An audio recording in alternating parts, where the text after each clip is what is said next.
यदि आप कोई प्रॉपर्टी जैसे कि प्लॉट, फ्लैट या रेसिडेंशियल हाउस या फिर mutual fund, share, stock, gold bond खरीदते हैं और उसको कुछ समय बाद कुछ प्रॉफिट कमाकर बेचते हैं, तो आपको इस प्रॉफिट पर टैक्स देना होता है, जिसे कैपिटल गेन टैक्स कहते हैं। ये दो तरीके के होते हैं, short term capital gain tax और long term capital gain tax. हमने पिछले वीडियो में प्रॉपर्टी बेचने पर जो short term capital gain tax देना होता है उसके बारे में एक उदाहरण से समझा था। आज की वीडियो में हम बात करने वाले हैं प्रॉपर्टी सेल पर लगने वाले long term capital gain tax के बारे में। तो बने रहिए इस वीडियो के साथ।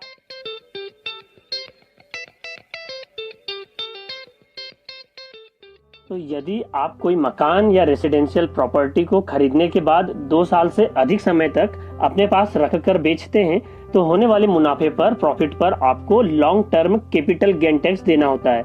LTCG टैक्स के कैलकुलेशन करते समय महंगाई दर को भी कंसीडर किया जाता है, जिसे CII मतलब कि कॉस्ट इन्फ्लेशन इंडेक्स कहते हैं, जो कि इनकम टैक्स डिपार्टमेंट के द्वारा जारी किया जाता है। ये इंडेक्स चार्ट को आप यहाँ पर देख सकते हैं, जिसमें कि हर फाइनेंशियल ईयर के बाद में कुछ पॉइंट दिए गए हैं। अब इसको कैसे उपयोग करते हैं टैक्स कैलकुलेशन में, ये आगे देखेंगे हम। यहाँ पर एक और महत्वपूर्ण बात डिस्कस कर लेते हैं कि कृषि भूमि या एग्रीकल्चरल लैंड जो है वो अगर ग्रामीण इलाके में है तो उसकी बिक्री से जो प्रॉफिट या बेनिफिट कमाया गया है उसको कैपिटल गेन टैक्स के दायरे से बाहर रखा गया है, लेकिन कुछ शर्तों के साथ में। इसमें ग्रामीण क्षेत्र की कृषि भूमि को परिभाषित करने के लिए 3 नियम दिए गए हैं कि यदि कोई कृषि भूमि 1 लाख से कम आबादी वाले शहर की सीमा से 2 किलोमीटर की दूरी पर है तो वो ग्रामीण कृषि भूमि कहलाएगी। साथ ही अगर कोई शहर है 10 लाख से कम आबादी वाला लेकिन 1 लाख से अधिक है आबादी, तो इसके लिए जो कृषि भूमि की परिभाषा है वो कम से कम नगर पालिका सीमा से 6 किलोमीटर दूर होनी चाहिए। और यदि कोई बड़े शहर के पास रह रहे हैं और 10 लाख से अधिक है जिसकी आबादी, तो उसकी शहर सीमा से 8 किलोमीटर की दूर पर होना चाहिए कृषि भूमि, तो उसको ग्रामीण क्षेत्र की कृषि भूमि कहा जाता है। और ऐसी कृषि भूमि एग्रीकल्चरल लैंड के बेचने पर जो प्रॉफिट हुआ है उस पर किसी तरीके का कोई कैपिटल गेन टैक्स नहीं लगता है। तो चलिए अब वीडियो के मुख्य पॉइंट पर आते हैं। Long term capital gain tax को कैसे कैलकुलेट करें, इसको एक उदाहरण से समझते हैं कि मोहन ने कोई मकान खरीदा था 10 लाख रुपए में जून 2005 में और उसको 30 लाख रुपए में बेच दिया जुलाई 2018 में। साथ ही जो प्रॉपर्टी सेल हुई इसके लिए किसी एजेंट को 0.5% का ब्रोकरेज पे किया गया था और मकान को रिनोवेट करने के लिए 1 लाख रुपए खर्च किए गए थे जुलाई 2010 में। तो अब देखते हैं कि टोटल टैक्स कितना बनता है इसमें। तो कैपिटल गेन कितना हुआ, सबसे पहले तो ये निकालते हैं। तो प्रॉपर्टी सेल की गई है 30 लाख रुपए में, ब्रोकरेज पे किया गया है 0.5% मतलब कि 15,000 रुपए। तो जो टोटल गेन हुआ है प्रॉपर्टी में वो आ रहा है 29,85,000 रुपए का। अब इसमें से जो प्रॉपर्टी खरीदी गई थी वो कीमत थी 10 लाख रुपए और जो रिनोवेट किया गया था मकान को, प्रॉपर्टी को, वो 1 लाख रुपए। तो अब इसको इसमें से माइनस करेंगे, लेकिन इसको डायरेक्ट माइनस नहीं करेंगे क्योंकि ये long term capital gain tax के तहत हम कैलकुलेशन कर रहे हैं और 2 साल से अधिक पीरियड के बाद में प्रॉपर्टी बेची गई है, इसके लिए इसमें महंगाई दर का कंसिडरेशन हो जाता है। तो अब देखिए प्रॉपर्टी खरीदी तो गई थी 10 लाख रुपए में, लेकिन इसको 2005 में खरीदा गया था और बेचा गया है 2018 में।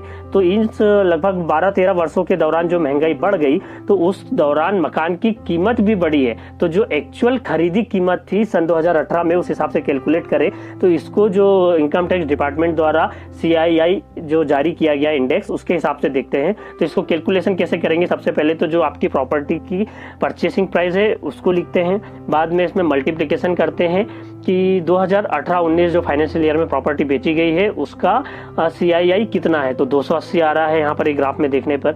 और साथ ही 2005-6 जब ये प्रॉपर्टी परचेस की गई थी उस टाइम पे CII कितना था, तो ये है 117। अब इसको मल्टीप्लिकेशन करते हैं इसको कंप्लीट, तो ये आता है 23,93,162 रुपए, मतलब कि लगभग 24 लाख रुपए आज वर्तमान में इस मकान की कीमत है, जिसको कि 29,85,000 रुपए में बेचा गया है। अब ऐसे ही मकान को रिनोवेट करने पर 1 लाख रुपए खर्च किए गए थे जुलाई 2010 में। तो उसको भी कैलकुलेट करते हैं कि उसकी उस रिनोवेशन की एक्चुअल कॉस्ट आज की तारीख में कितनी पड़ती, तभी तो हम मकान की एग्जैक्ट कीमत निकाल पाएंगे और प्रॉफिट कितना हुआ वो जोड़ पाएंगे। इसके लिए ये इनकम टैक्स डिपार्टमेंट ने बहुत अच्छी सुविधा दी है, ताकि आप जो महंगाई दर के हिसाब से आपकी अपना जो खर्चा किया था वो बड़ा है तो उसको भी कंसिडर करते हुए एक्चुअल प्रॉफिट निकाला जाता है। तो अब इतने निकालते रिनोवेशन कॉस्ट आज की डेट में वो 1 लाख रुपए कितने की पड़ती। तो इसमें CII 2018-19 जो है आपका पिछला जो हमने लिखा था 280 वही लिखना पड़ेगा, साथ में डिवाइड बाय करना पड़ेगा कि 2010-11 फाइनेंशियल ईयर में जो CII था इंडेक्स वो था 167। अब इसको कितना 1 लाख जो हमारा रिनोवेशन कॉस्ट था उसके साथ मल्टीप्लाई करते हैं तो टोटल रिनोवेशन की कॉस्ट आज की डेट की निकल के आती है 1,67,664 रुपए। अब इनको ये जो आपकी मकान की परचेस प्राइस है विद इंडेक्सेशन और रिनोवेशन कॉस्ट विद इंडेक्सेशन, इसको माइनस करते हैं हम। हमारी जो टोटल प्रॉपर्टी सेल हुई है आफ्टर ब्रोकरेज मतलब 29,85,000 में से माइनस करते हैं तो टोटल आता है 4,24,174 रुपए। ये नेट कैपिटल गेन हुआ है हमको इस प्रॉपर्टी सेल से। अब इसमें LTCG कैलकुलेट करने के लिए फ्लैट 20% दिया जाता है, मतलब long term capital gain tax property के केस में 20% रहता है। तो अब ये 4,24,000 को का 20% जो टैक्स हो रहा है वो हो रहा है 84,834 रुपीज।